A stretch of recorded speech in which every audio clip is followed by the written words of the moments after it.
Всем доброго утра, отличного настроения. С вами Руслан Ачиров. И Вероника Тамтосова. Начинаем новый день вместе, как всегда, с хорошим настроением. Сегодня поговорим о здоровье, здоровом питании, о продуктах, которые можно купить именно в Якутии, потому что непредвидение у нас. Ты вообще, как, кстати, любишь продукты местные? Конечно, вообще, особенно зимой. Да, и приготовим из них очень вкусное блюдо. В общем, не пропустите ничего, у нас много всего интересного. Ну, а также напоминаем, что сегодня у нас завершение рабочей недели. Для кого-то, к счастью, для кого-то, к сожалению, возможно. Сегодня пятница, но, тем не менее, мы постараемся сделать этот день по традиции, ну, особенно его начала, бодрым и интересным. Ну и, Так, конечно... чтобы вы все успели. Да. Предлагаем вам подписаться на наш телеграм-канал и также канал в мессенджере Макс. Будьте с нашей командой и, конечно, встречайтесь с нами каждое утро. Ну а прямо сейчас давайте узнаем, что надеть перед тем, как выйти на работу.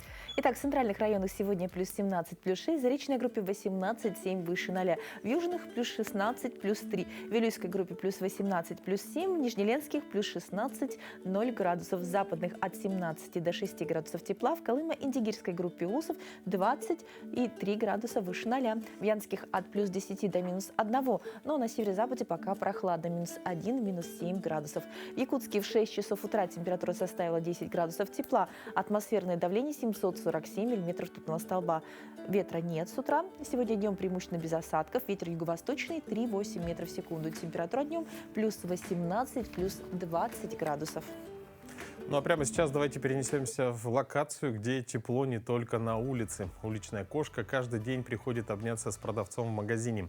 Мужчина по имени Фархат Хаят утверждает, что его пушистая подруга не пропускает ни одного дня. Когда эти видео разлетелись по местным пабликам, клиенты начали приходить в его магазин специально, чтобы лично увидеть это милое зрелище. Все началось с того, что кот, еще будучи бездомным котенком, просто сидел у входа в новый магазин. Фархат и его отец пожалели малыша, покормили и разрешили остаться на день. А вечером постелили ему на улице теплую подстилку. С тех пор котенок, которому дали имя Шакир, стал возвращаться каждый день и остался в магазине насовсем. Фархат говорит, что проводит на работе долгие часы, но каждый день с нетерпением ждет момента, когда Шакир придет его обнять. Эта история – яркое напоминание о том, что простая доброта может найти искренний отклик и подарить тепло и радость в самых неожиданных местах. Очень милая история. Милая, вот только я задумалась, знаешь что? А вот представь эту ситуацию у нас, где строгие требования Роспотребнадзора, которые видят, что животное без документов входит по продовольственному магазину. То есть ты как юрист уже. Да, я задумалась. Интересно, вот в этом случае что победит? Доброта работников Роспотребнадзора или все-таки закон, и тогда будет проверка? Вообще, да, у нас еще же развитие соцсетей такое, что любое животное, которое увидят в магазине, сразу фотографируют, становится героем соцсетей и говорят: в этом магазине, смотрите, кошка кушает наши полуфабрикаты. Да. Вот, но, в общем, стоит об этом задуматься, прежде чем решите заводить кошку в магазине. Ну, а мы продолжаем и прямо сейчас предлагаем узнать самые актуальные новости, которые произошли к этому часу.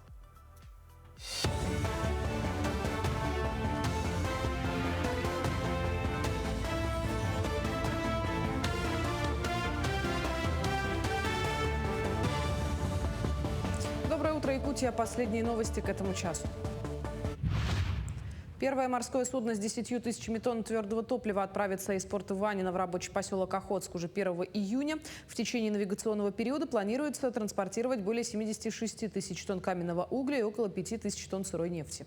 Для этого будут задействованы железнодорожный, морской и речной транспорт, который доставит топливо в Усть-Майский, Устьянский район Якутии, а также в Охотский район Хабаровского края. Ну а пока в республике активно строят и ремонтируют дороги к современным образовательным центрам. Так, до 2027-го проложат двухполосную асфальтобетонную дорогу длиной более 2 километров от трассы НАМ к комплексу «Точка будущего» в Жатае. Там появятся тротуары, освещение, остановки и велодорожки. «Точка будущего» – второй такой проект в России. Это школа, детский сад, центр доп. Образования и жилье для педагогов с теплыми переходами между зданиями. Все создано на средства благотворительного фонда «Новый дом». Кроме того, к октябрю 2026-го заасфальтируют подъезд к крупному адаптивному образовательному комплексу для детей с ОВЗ, а также завершат капремонт участка Сергеляхского шоссе. Он тоже ведет к этому комплексу. В Табуинский на Слег вылетел первый субсидированный рейс на вертолете Ми-8. Более 20 пассажиров прошли регистрацию. Большинство – это дети, которые улетают на каникулы, специалисты медицинских учреждений и участники СВО. Почти всегда большинство груза – это продукты питания, стройматериалы для ремонта. Этим летом планируется всего 2 субсидированных рейса. Билет на взрослого стоит 9 тысяч, до 12 лет 50% скидка. Для сравнения, 5 лет назад субсидированных рейсов было 8. Возможно, будут и коммерческие, но там стоимость билетов около 20 тысяч рублей, что очень проблематично для жителей такого отдаленного наслега. Хотелось бы, чтобы такие субсидированные рейсы хотя бы были 2 раза в месяц. Потому что село Тобия находится в очень отдаленном месте, и в летнее время дороги очень плохие. Фактически нет дорог. Поэтому субсидированные рейсы должны быть для пассажиров хотя бы в месяц по 2 раза. А у нас в этом году только предусмотрено 2 рейса. В Якутске на базе промышленного техникума выбирают лучшего сварщика республики. Профессиональные состязания проходят при поддержке национального проекта «Кадры». К практической части приступили 5 человек, в их числе представители ведущих промышленных компаний. На выполнение сварки трубы и металлической пластины мастерам дали всего 1,5 часа. Точность работы проверяют на специальном оборудовании, которое просвечивает пластины насквозь по принципу медицинского рентгена. Имя лидера назовут уже сегодня, в День сварщика. Этот профессиональный праздник в текущем году в нашей стране впервые отмечается официально. Варят они катушку 159, стенка 8 и пластина стенка 10 миллиметров. Оценка будет идти по всем параметрам сборки, сварки, проверка зазора, проверка геометрии прихваток, проверка техники безопасности. После сварки проверка по визуально-измерительному контролю. После этого рентгенографический контроль. В Якутии детские лагеря готовятся к летнему сезону. По всей республике в ближайшие дни открываются около 500 лагерей, включая загородные, пришкольные, палаточные, а также лагеря труда и отдыха. В этом сезоне особое внимание уделят патриотическим программам, оздоровлению детей и работе с детьми с ограниченными возможностями здоровья. Оздоровительная кампания стартовала 15 мая. В лагерях проводятся дезинфекционные мероприятия, акарицидные обработки территорий и завершаются ремонты. Так, 30 мая Центр «Сосновый Бор» в Якутске уже примет первых 120 детей. В принципе, все смены, они профильные. Составляется сетевая образовательная программа, по которой они дают не только в части коммуникации, командной работы, они дают еще и навыки, которые можно потом применить сертификат о том, что они окончили те или иные курсы. Если взять по республике, то у нас будет порядка 480 лагерей. Это разного уровня, разного типа. Они у нас и муниципальные, и государственные, и лагеря дневного пребывания, и палаточные лагеря, и лагеря труда и отдыха. Они как раз-таки примут порядка 55 тысяч детей. Переходим к другим новостям. В Якутске готовится необычный фестиваль, где фермерство, экология, городской отдых и даже мода встретятся на одной площадке. «Сгущенка Фест» – фестиваль фермерства обещает показать агротему без скучных лекций и привычных стереотипов, с ярмаркой, обменом растениями, мастер-классами и живым общением. Подробнее о том, чем удивит фестиваль в этом году, поговорим с Марией Маргаритой Томской, руководителем отдела молодежных инициатив и сопровождения мероприятий молодежного центра «Патриот». Доброе утро.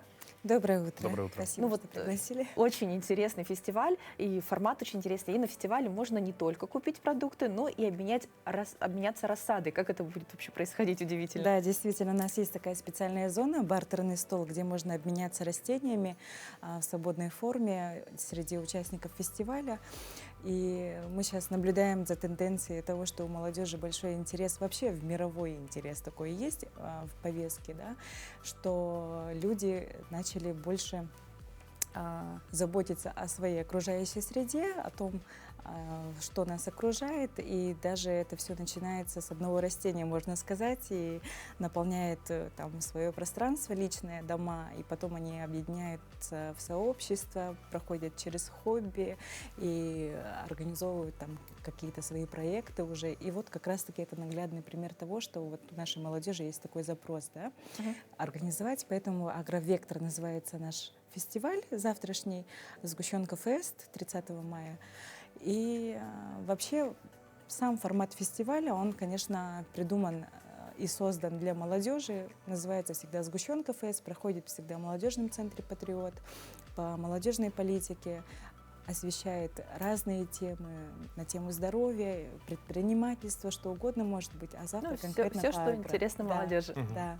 Но также в программе заявлен модный показ. Вот, что интересного увидят гости? Как раз-таки в тему фестиваля вот хотим стереть такие стереотипы, что агро — это что-то такое очень сельскохозяйственное и так далее, потому что тут у нас больше инновационного подхода. Совместно вот с АГАТУ мы подготовили, например, программу, да, вот «Агро-город будущего» называется, очень насыщенная программа.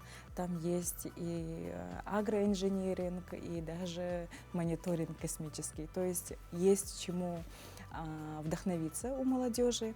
И, как говорится, сам центр и по своей уставной деятельности работает как раз в этом направлении, чтобы поддерживать разные молодежные инициативы, популяризировать разные варианты предпринимательства. Мы хотим вот проводить этот фестиваль на регулярной основе, чтобы освещать по линии, например, вот Министерства по делам молодежи и социальным коммуникациям.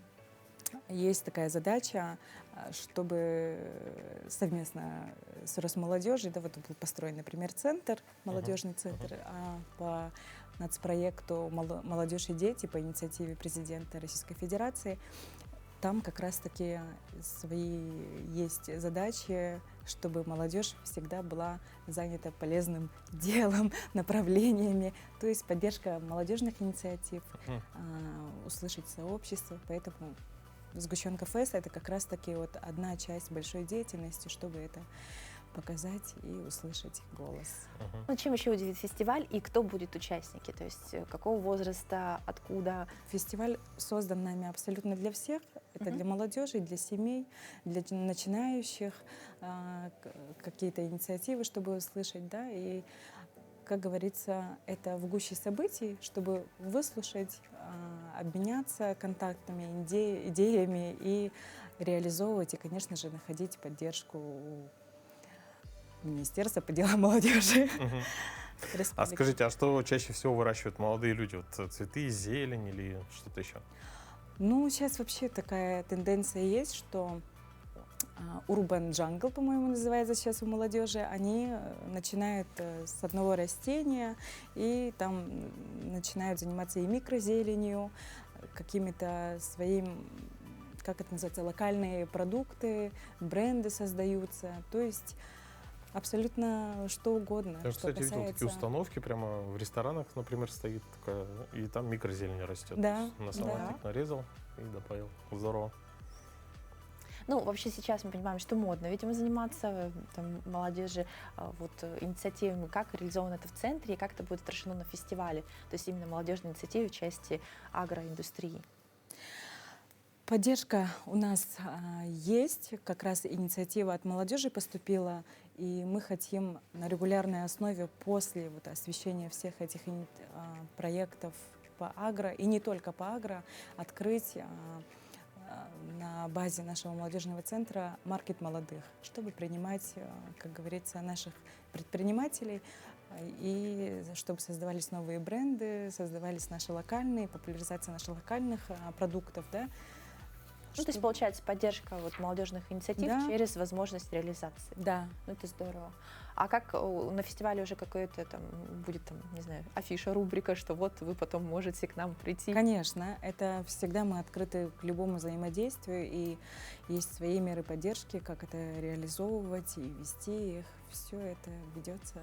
Ну, я думаю, можно Ну, для и наших моими телезрителей объявить, куда можно подойти, посмотреть. Да, может быть, даже стать участником, ну, если Конечно, еще не стали. Может быть. еще можно приходить всем, это уже непосредственно завтра, 30 мая, в молодежный центр «Патриот» по адресу 202 микрорайон 18/3 с 12 дня до 7 вечера будет работать сам фестиваль с насыщенной программой. Будет ярмарка фермерской продукции, различные лекции, консультации экспертов и бартерный стол, экологическая акция. Также у нас много партнеров, от которых мы тоже можем интересные кейсы себе приобрести и даже сыскать поддержку. Ну, желаем успешного Да. проведения. Спасибо вам. И очень ждем результатов. Спасибо.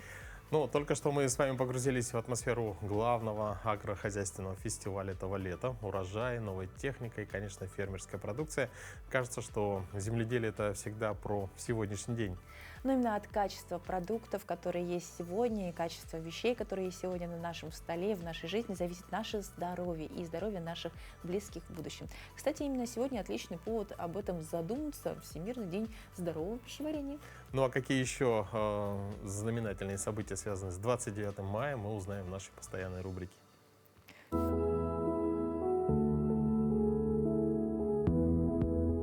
На календаре 29 мая – День военного автомобилиста Вооруженных сил России, День ветеранов Таможенной службы России, Всемирный день здорового пищеварения, Всемирный день борьбы с рассеянным склерозом. По народному календарю Федор Житник. В народе Федора прозвали Житником, поскольку его праздник считался последним днем, подходящим для посева яровых. Так и говорили: у житника забота, ячменное поле заборонить. На Федора непременно зацветала рябина. По этой примете люди узнавали о том, что летнее тепло окончательно установилось и более не сменится заморозками. Тем более, что черемуха — главная предвестница холодных утренников. К этому времени она уже отцвела. Этот день в истории. В 1900 году зарегистрирована торговая марка «Эскалатор». В 1903 году в Петербурге состоялось торжественное открытие Троицкого моста через реку Неву. 1953 год. Впервые покорена Джомолунгма – высочайшая вершина на Земле. В этот день родились Освальд Шпенглер, немецкий историк, философ, идеалист. Джон Кеннеди, 35-й президент США с 1961 по 1963 годы, американский политический деятель. Игорь Дмитриев, советский и российский актер театра и кино, народный артист РСФСР. Галина Федорова, заслуженный работник Республики Саха-Якутия, отличник культуры Республики Саха-Якутия, почетный гражданин Хангаласского улуса. Александр Абдулов, советский и российский актер театра и кино, кинорежиссер, народный артист России. Именины сегодня отмечают Александр, Аркадий, Георгий, Ефрем, Модест, Муза, Николай, Петр, Федор. Мы часто говорим о здоровье, но фундамент закладывается не в аптеке, а на нашей родной земле. Местные фермерские продукты, местная продукция – это не просто галочка натуральная, это этикет, это сила без консервантов, энергия с наших пастбищ, уважение к традициям. Именно благодаря качеству парного и живого якутского молока мы готовим уникальное лакомство. Как выглядит настоящий кёрчах, почему он полезнее маргаринного десерта и какой секрет его воздушной текстуры, узнаем в нашем следующем сюжете.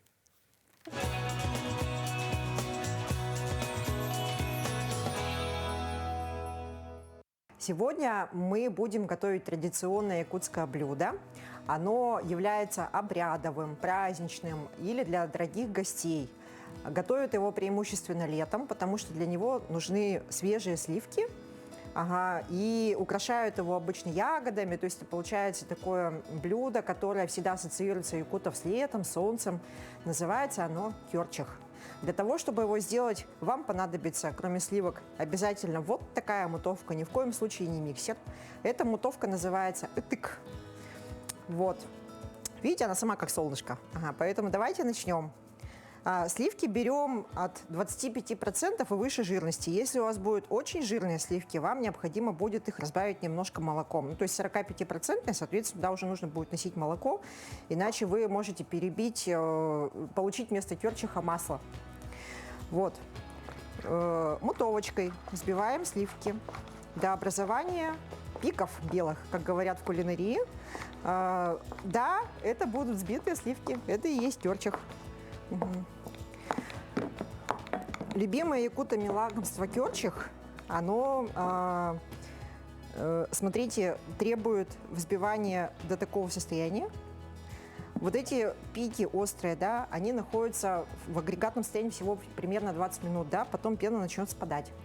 Процесс взбивания сливок называется эмульгирование жиров. То есть, получается, жир, содержащийся в сливках, он создает такую вот насыщенную воздухом пенку.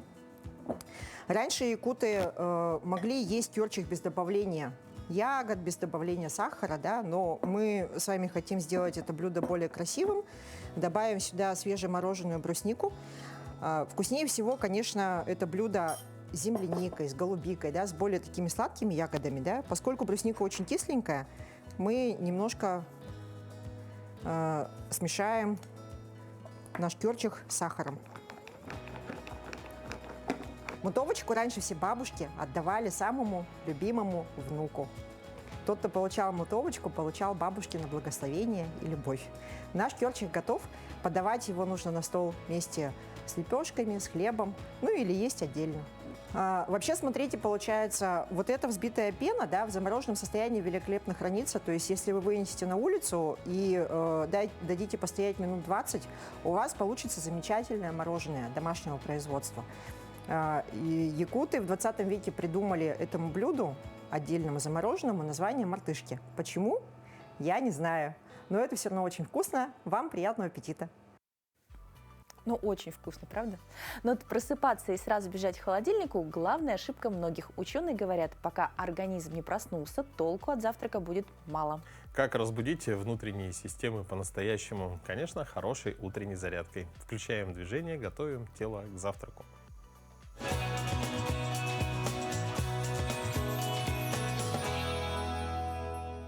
Доброе утро, Якутск! Меня зовут Винокуров Гаврил, и мы будем делать зарядку, а именно утреннюю зарядку для продуктивного и заряженного дня. Поехали! Наше первое упражнение это будет шаги на месте. Будем руками делать вдох и выдох. Упражнения максимально все легкие. Все вместе со мной повторяем. Итак, поехали. Раз. Вдох. Носом. Выдох. Обязательно дышим. Если мы не дышим, идет кислородное голодание. Головокружение, поднимается давление. Вдох и выдох. Давайте еще раз 5 раз. Раз. 2. Когда поднимаем вдох, выдох. Вдох, выдох. Еще 2 раза. Вдох, выдох, вдох и выдох. Молодцы. Далее наше второе упражнение это будет приседание, да? То есть вся наша сила начинается с ног. Ноги поставили шире плеч, носки, колени смотрят в сторону на 45 градусов, грудь вперед, руки отводим вперед и таз отводим назад. Присели, встали, присели, встали. Колени не уходят за носки, упираемся на пятки. Вдох, выдох, вдох, выдох, вдох, выдох. Давайте еще раз, 5 раз. Раз. Выдох. Выдох. 3, 4, 5. Супер. Расслабляем ноги, трясем. Давайте сделали вдох и выдох. Молодцы. Наше третье упражнение это выпады на месте. Мы должны сделать шаг назад. Передняя нога 90 градусов и встаем. То есть мы будем зашагивать назад. Поехали. Вдох, выдох. Поочередно. Правая нога. Левая нога, правая нога, левая нога. Все вместе, никто не отстает. Кому сложно, просто мы можем делать шаг назад. Самое главное это движение. Прокачиваем наши ноги. У нас прокачиваются ягодичные мышцы, бицепс бедра, квадрицепсы. Супер. И давайте. Раз, 2 и... Последний раз. Выдох. Молодцы. Все вместе сделали вдох и выдох. И еще раз. Вдох и выдох. Если у вас есть фитнес-часы, мы обязательно должны смотреть на пульс. Да? То есть мы пульс должны держать на зоне жиросжигания. Мы не должны слишком поднимать. Верхняя зона это 160. Так, далее. Наше четвертое упражнение – это у нас скалолаз. Упор лежа, руки прямые, правую ногу мы сгибаем, отходим назад и левую ногу сгибаем. Приготовились? 3, 2, 1, поехали. Все это делаем в прыжке. Кому сложно, также мы делаем это шагово. Главное, не отстаем. И давайте 10 повторений, поехали. 1, 2, 3, 4, 5, 6, 7, 8, 9, 10. Есть. Также восстанавливаемся. Вдох и выдох. Вдох и выдох. Есть. И наше заключительное упражнение, которое прокачивает, грубо говоря, все группы мышц. Это руки, ноги, грудные и особенно пресс. Это у нас планка. Планка на прямых руках. Таз мы не поднимаем, не отпускаем, держим ровно. И поехали. Давайте 10 секунд. Держим. Напрягаем пресс. Напрягаем ручки, ноги полностью. И держим статику. 5, 6, 7, 8, 9, 10. Супер. Прогнулись. Растягиваем пресс и удерживаем 5 секунд. 1, 2, 3, 4, 5. Так. Таз отводим назад. Упражнение молитва. Растягиваем спину, плечи. 1, 2, 3, 4, 5. Супер. Встаем. Также шагаем на месте. Все вместе сделали вдох и выдох. И еще раз. Вдох и выдох. И последний. Вдох и выдох. Молодцы. Самое главное для нас это наше здоровье. Питайтесь правильно. Тренируйтесь. Всем до свидания. До скорой встречи. Пока. В Якутске готовится благотворительный забег в поддержку людей, столкнувшихся с онкологией. Такие мероприятия собирают не только любителей спорта, но и тех, кто хочет поддержать близких, провести время с семьей и напомнить о важности заботы о здоровье. О том, как пройдет забег в этом году и что ждет участников, поговорим с волонтером и координатором движения «Антирак» Катериной Кларк. Екатерина, здравствуйте. Доброе раннее утро. Доброе утро. Вот когда и где в этом году пройдет забег? В этом году мы решили подойти к этому вопросу несколько креативно и решили, что на берегу озера Сайсар будет очень интересное место для проведения нашего благотворительного забега. Очень красиво. Да, там на самом деле сейчас оборудовали такую рекреационную зону, и мне кажется, эта локация будет такая притягательная, очень интересная для нашего мероприятия. А если можно поподробнее про маршрут и почему именно его выбрали?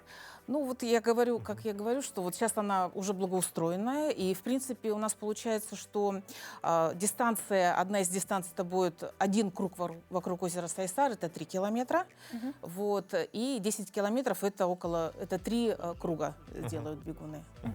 Маршрут идет вокруг озера Сайсар, да, то есть замкнутая такой вот замкнутый Такая хорошая маршрут. локация получается, Да. красиво, Но я достаточно. закольцованная. проезжал, Да. там очень много бегунов утренне. Да, и 6 утра. очень живописное, красивое Да, место. красиво. Вот. А так само мероприятие, то есть старт и финиш, они будут происходить возле СК «Триумф».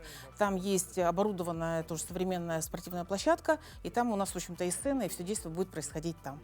Ну, по-моему, отличный выбор для локации, и тем более, что сейчас многие познакомятся, те, кто не выбирался зимой, что все оборудовали, что можно, правда, прогуляться в черте города. Будет ли отдельная дистанция для детей, и с какого возраста можно выходить на старт?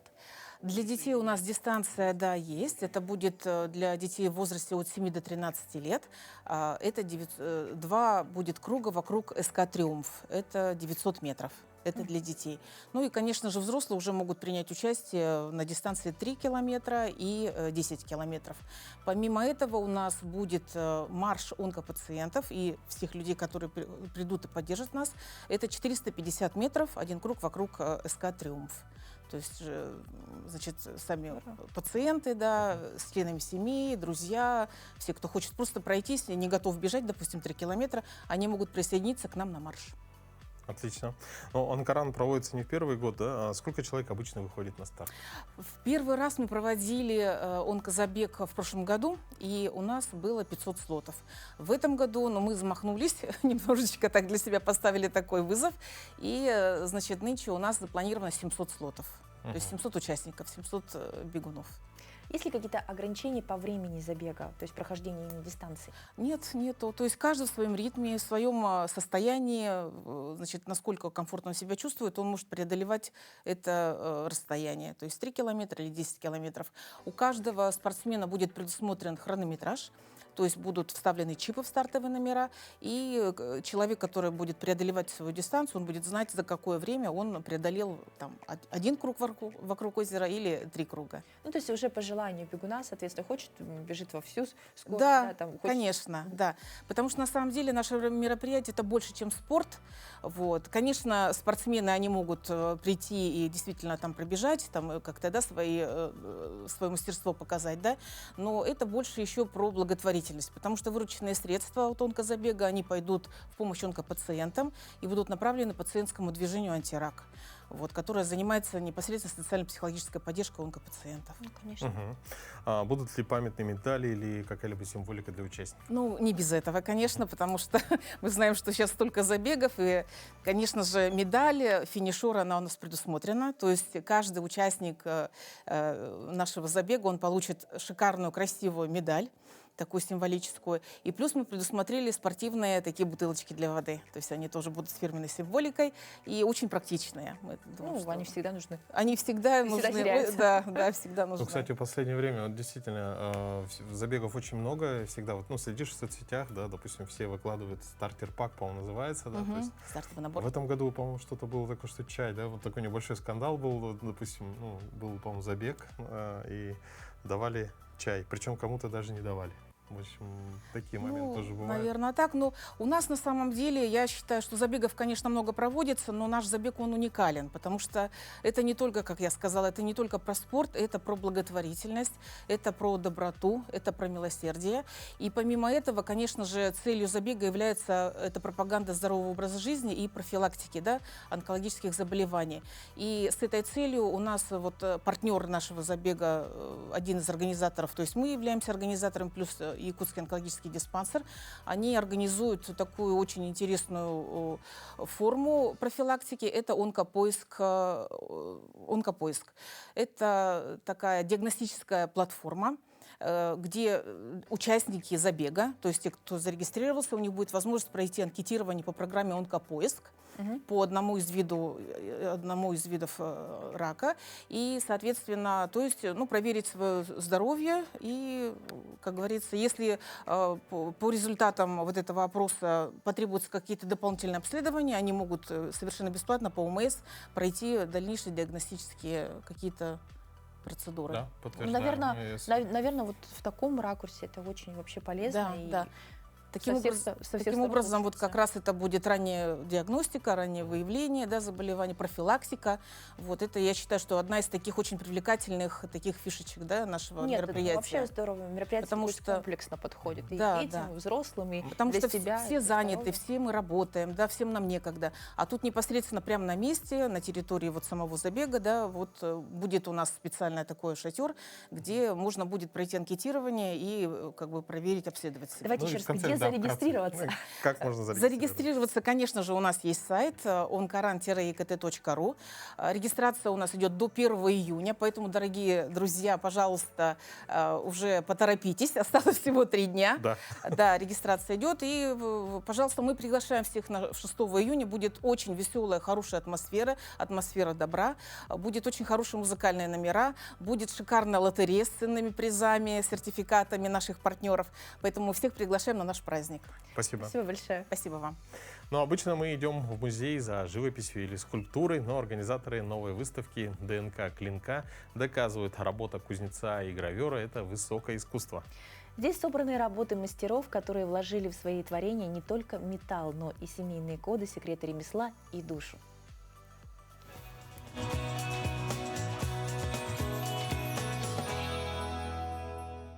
Доброе утро. 17 апреля в Национальном художественном музее Республики Саха-Якутия начала работу выставка ДНК клинка двух мастеров – бурятского оружейника Жакжита Паясхаланова и якутского кузнеца Романа Петрова. Ножи, как предмет повседневной жизни человека, известны с незапамятных времен доисторических давних эпох. И помимо того, что нож выполняет чисто хозяйственные практические цели, нож также используется во многих символических и сакральных священных целях. Конечно же, нож является еще и ярким произведением декоративно-прикладного искусства и является само по себе художественным произведением. И это хорошо показано в работах наших мастеров. В работах бурятского мастера Жикжита Баясхаланова нож представляется как самобытная самостоятельная композиция, и, как мы видим, нож превращается в самостоятельное художественное произведение. И, конечно же, помимо того, что автор создает свои собственные авторские композиции, нож представляется еще и в таком самобытном национальном варианте бурятского ножа, что очень хорошо показано в некоторых работах, представленных в данной экспозиции. Дизайн и яркая красота авторских произведений Жикжита Баировича Баясхаланова, конечно же, поражает своей глубиной, своей пластикой, представленной здесь. Также есть целые коллекции, две из них представлены у нас в экспозиции. Это коллекция «Доблесть» и коллекция «Равновесие». Ну и, конечно же, такие примеры, как «Маленький воин». Также здесь можно увидеть композицию «Соколиная охота», что говорит нам о широком диапазоне сюжетных, тематических произведений автора. В работах якутского мастера Романа Петрова зашит культурный код народа Саха, и поскольку сам он является еще и косторезом, его работы уже представляются целыми самостоятельными композициями, и уже не только сам нож превращается в произведение искусства, но и в силу разнообразия материалов, куда входит не только сталь ножа, но и капокорень, рог лося и многие другие элементы и материалы. Все это создает определенную атмосферу для восприятия и превращает нож действительно в целостное высокохудожественное произведение искусства. Как правило, в работах Петрова появляются мифологические образы. В данном случае можно увидеть образ духа леса Баяная. Также появляются и вот такие интересные сюжеты про молодого охотника, про взросление северного человека, про становление его характера. Все это превращается в удивительные в своем воплощении яркие композиции. И, конечно же, автор уделяет большое внимание также традиционному якутскому ножу. И, в конце концов, такое целостное и яркое творчество якутского мастера и авторские работы бурятского оружейника заставляют зрителя прочувствовать глубинную связь этих авторов с их родной культурой, с их национальной культурой и родной природой. Приглашаем вас на нашу выставку ДНК клинка. Ждем вас в нашем зале.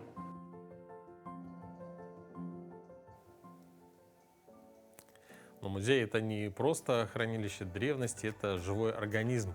Он растет и дышит, когда ему помогают люди. Фонд Алданского музея продолжает пополняться, и важную роль здесь играют те, кому не безразлична история родного края. Кто они, эти люди, какие семейные реликвии теперь станут частью большой истории Алдана, узнаем прямо сейчас. Награды, документы и книги, фотографии и письма, одежда, предметы быта и авторские изделия. В фондах Алданского историко-краеведческого музея имеется огромное количество экспонатов, связанных с разными эпохами и направлениями. Многие вещи научным сотрудникам передают жители города. Очередная встреча коллектива с алданцами была приурочена ко Всемирному дню дарителя, который отмечается в мае. Были приглашены постоянные наши дарители, наши друзья, помощники выставок, экспозиций, различных мероприятий. Сохранение свидетельств минувших лет и передача культурного наследия потомкам составляет главную миссию историков и краеведов. Сотрудники музея поблагодарили единомышленников и друзей за бесценный вклад в выполнение этой масштабной задачи. Чтобы сохранить историческую память, естественно, нужно иметь факты и предметы, которые будут рассказывать нам о той жизни. И музей на сегодняшний день, он является тем мостиком, который передает прошлое в будущее. То есть сегодня, в настоящее время, мы собираем то, что можно передать потом потомкам. Конечно, в знаменательную дату дарители пришли в музей не с пустыми руками.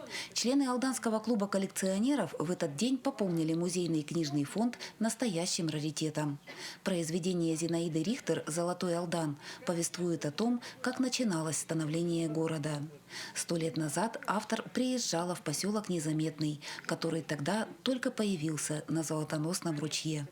Интересуясь историей Алдана, очень часто встречал такие обозначения, что про такого автора Зинаида Рихтер, и которая написала, ну, я считаю, первую книгу про Алдан. Не просто там что-то, а там какая-то статья там в газете, нет. Прям именно книгу, которая так и называется «Золотой Алдан». Вот. Она издание 1927 года. Очень старая, то есть на следующий год этой книге будет 100 лет. Книга советской писательницы и публициста Зинаиды Рихтер была издана тиражом в 2000 экземпляров. Какое количество изданий сохранилось сегодня, сказать сложно. Книги находятся в основном в личных библиотеках. Алданские коллекционеры искали «Золотой Алдан» 7 лет. Если честно, ее было найти очень тяжело. Да, вообще она не встречалась нигде в продаже. Поэтому, а так как я постоянно общаюсь и сижу на сайтах, где коллекционеры, и запрос по приобретении этой книги везде оставлял. И вот не так давно высветилась эта книга. То есть ее выставили на продажу. Она очень интересна тем, что она, во-первых, из личной библиотеки еще и полярного исследователя. То есть это тоже надо будет на него еще выходить, узнавать. Стоит отметить, что сами члены клуба коллекционеров купленную в подарок музею книгу не читали. Печатное издание в мягком переплете требует особенно бережного отношения. Погрузиться в реалии вековой давности дарители собираются позднее. Мы договорились, мы ее не читаем. В таком состоянии, в хорошем, ну она старенькая. Мы сделали ксерокопию, потом ксерокопию сами почитаем. А в таком состоянии мы ее подарим музею. Потому что нас много, человек 15, поэтому если все почитают, я думаю, бедной книжки достанется. Поэтому мы будем читать копию, а музею уже вручим в том состоянии, в котором она есть. Сегодня в книжном фонде музея насчитывается чуть менее 2000 печатных изданий, повествующих об ушедших эпохах. Библиотека продолжает пополняться. На встрече, посвященной Дню дарителя, гости вручили научным работникам еще несколько книг. Татьяна Вахнина, Сергей Шипачев, Александр Лукин. Алдан.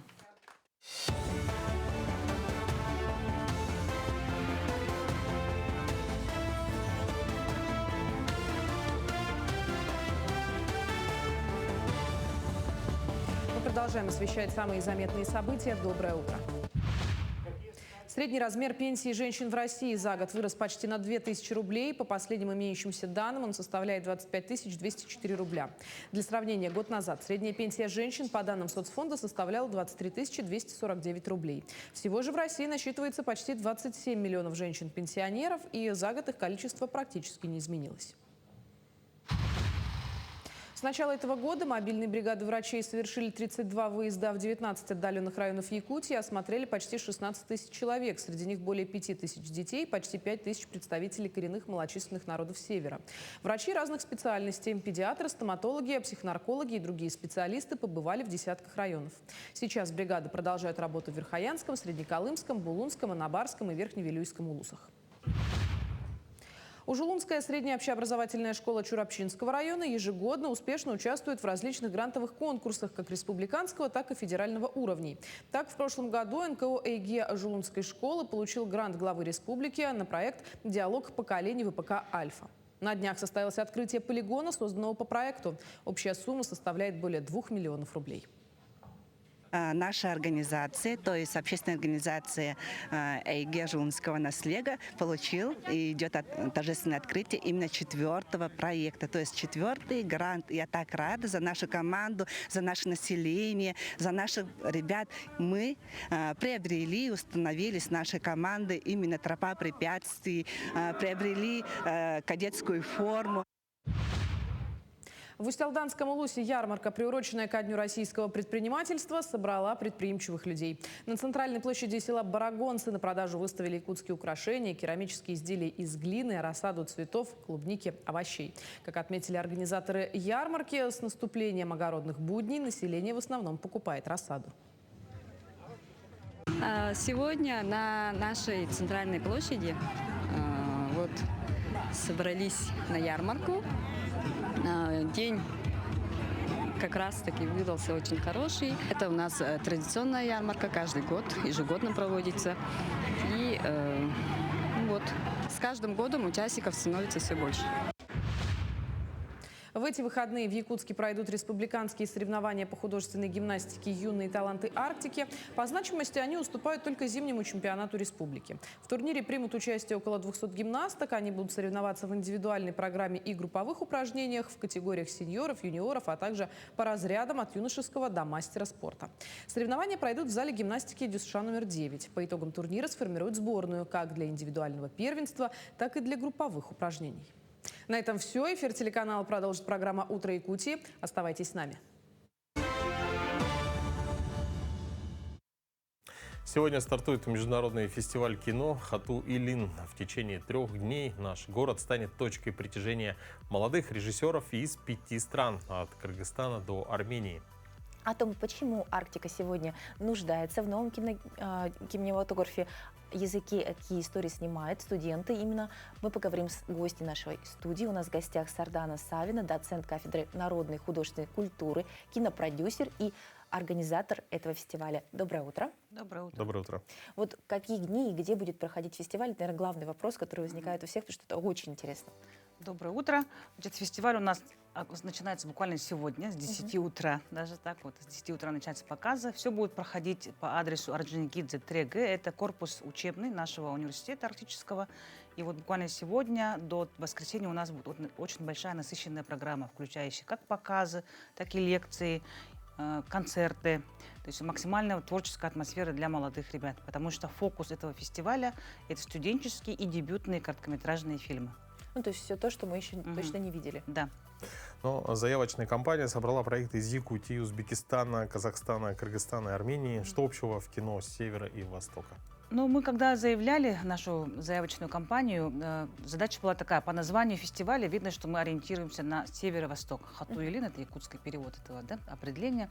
То есть Хату – это значит север, Арктика, а Илин – это больше как бы такой глобальный концепт Востока и Азии. Поэтому мы как бы пригласили ребят из других регионов соседних, получается, да. Очень активны в этих регионах сейчас как бы развивается кинематография, разные школы имеются, поэтому заявок было очень много, больше 110, но в финал попали 18 картин всего. Из них, конечно, большая часть из России, из разных регионов, мы фокус сделали на Дальний Восток, но и также якутские картины. Есть ли у якутской молодежи свой собственный стиль в кино? Потому что вот кинематограф взрослого уже точно есть. А молодежь как? Ну, для молодежи, конечно, рано говорить о том, что у них есть свой стиль. Бесспорно, они сейчас только начинают работать, только ищут себя. Поэтому как раз-таки вот такие площадки, как фестиваль, дают возможность им вообще понять, куда они движутся, да, ну, первый опыт получить, если ошибиться, то ошибиться, потому что это возможность как раз познакомиться с такими же начинающими, как они, посмотреть на другие работы и вообще как бы определить для себя в будущем, куда они будут двигаться. Молодежь, я думаю, тонко чувствует все направления. Вот с какими темами сегодня чаще всего приходят молодые режиссеры? Ну, я заметила сама, вот как человек, который давно работает в кино, что нынешняя молодежь, конечно, она очень любит, ну, не скажем, что уходить в себя, но рефлексией она очень часто занимается, да, то есть какие-то проблемы связаны в первую очередь с ними самими. Они не пытаются заходить в поле каких-то сложных взрослых вопросов, чаще всего именно то, что их волнует непосредственно, да, вот. Ну и, ну, скажем, более такие универсальные темы, как любовь, взросление, и очень часто именно бывает такой момент истории взаимоотношений именно со старшим поколением, проблемы отцов и детей. Как вечный вопрос. Ну, вечный, да. Да. Вот появились такие жанры, как, получается, визуальная поэзия, фолк-хоррор. Именно снимает молодежь. Вот, что это за жанры и насколько они востребованы сейчас? Ну, жанр — это такая вещь, конечно, сугубо. Да. Не скажу, что это не специфика вообще как бы кино. Да? Когда человек снимает кино, он изначально не ставит для себя как бы задачу, что я в каком-то жанре снимаю. Просто снимает историю, просто она может быть упакована вот в такой-то форме, да, скажем, возможно, это драма или там с элементами чего-то. Чаще всего сейчас происходит в кино такой микс, скажем так, да, и жанров и так далее. Но молодежь, на то и молодежь, они должны экспериментировать, искать себя, искать разные формы, и даже вот, ну вот я сказала, да, смешивать и жанры. Ну, в нашей программе есть, да, интересные работы в формате фолк-хоррора. Ну, мы знаем, что якутское кино любит вообще хоррор, да, и фолк-истории, поэтому это такое смешение имеет место быть. Поэзия, да, бесспорно тоже. То есть, когда человек влюблен, там, романтически настроен, бесспорно он пытается какую-то историю более визуально, так вот, красиво рассказать, скажем, да, с поэтикой и так далее. Ну, это как бы своего рода, не то чтобы эксперимент, но ребята пытаются как бы учиться, там, ищут себя, поэтому это все окей, я считаю. Ну, следующий вопрос такой: судьи кто, да? Кто вошел в состав жюри так, и по каким кто критериям вошел в состав жюри? Значит, организаторами является Арктический государственный университет культуры и искусства и креативных индустрий. Вся команда, значит, моих коллег, которые работают вот по направлению кино, мы стали отборщиками, мы как бы все отсматривали, честно, 110 с лишним работ. В жюри мы пригласили своих коллег из других регионов и стран даже. Значит, председателем жюри в этом году у нас будет наш именитый режиссер Эдуард Новиков. Мы все его знаем, да, с картиной «Царь-птица», лауреатом Московского фестиваля. Буквально в апреле он еще недавно, как бы у него была премьера мировая новой картины «На краю света». Вот он будет у нас представитель, скажем, первой волны якутского кино. Также у нас есть зарубежные гости. Это Ануар Кинжибаев. Он является директором фестиваля «Байконур» из Казахстана, из города Алматы. Это тоже один из таких ярких фестивалей, именно молодежных и студенческих. И они уже проходит, на мой взгляд, где-то 10-11 раз. Вот он, директор, сам непосредственно едет, потому что мы как продюсеры, как преподаватели хотим, чтобы наши картины дальше уже куда-то дальше, как бы были и замечены. Да? Затем есть у нас замечательная жюри девушка Айзада Амангельды, она из Кыргызстана, очень такой яркий представитель новой волны кыргызского кино. Она к нам едет как жюри и также как мастер, в смысле, лектор с мастер-классом по поводу того, как дебютировать на различных международных площадках для молодых авторов. У нее очень большой опыт. Она буквально к нам прилетела с Каннского фестиваля, вот не поверите. Да. Так, ну, у нас еще есть два жюри, которые дистанционно будут работать. Это преподаватель в ГИК Елена Русинова, она заведует кафедрой звукорежиссуры. И есть Анастасия Копян, тоже молодая замечательная девушка-продюсер, которая работает в студии «Рок» известная. Это Алексей Учитель, то есть большая московская студия. Вот. Это у нас все серьезно, представители индустрии реальные. Есть еще непосредственно гость, киновед и кинокритик Мария Нипкина, которая будет учить молодежь, как смотреть кино и как писать о нем. Есть, ну, да. По-моему, достойное очень жюри, соответственно, победителем быть очень хочется. Да. Ну, пожелаем вам удачи в проведении фестиваля, чтобы участников с каждым годом было больше, и чтобы мы тоже через много лет сказали, что это вот традиционный фестиваль. Спасибо. Спасибо. Ну, а сейчас хотелось бы обратиться к нашим телезрителям. Дорогие жители, гости столицы, приглашаем вас 30 мая с 11 часов до 17:00 в Центральную городскую библиотеку имени Николая Денисовича Неустроева на большой благотворительный праздник ко Дню защиты детей. День добра, улыбок и ярких эмоций.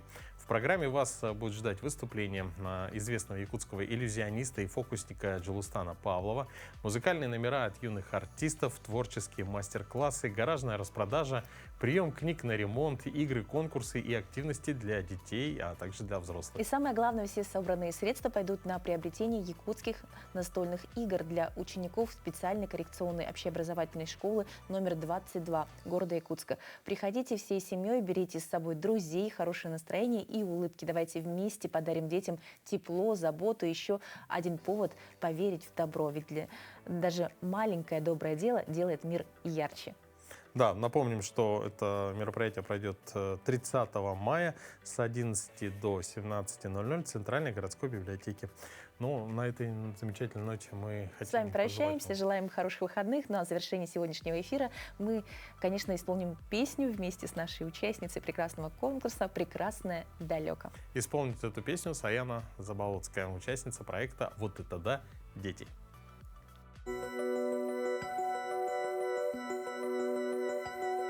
Слышу голос из прекрасного далека, голос утренней серебряной росы. Слышу голос и манящая дорога кружит голову, как в детстве карусель. Прекрасное далеко, не будь ко мне жестоко, не будь ко мне жестоко. От чистого истока прекрасное далеко, прекрасное далеко, я начинаю путь. Слышу голос из прекрасного далека, он зовет меня в чудесные края. Слышу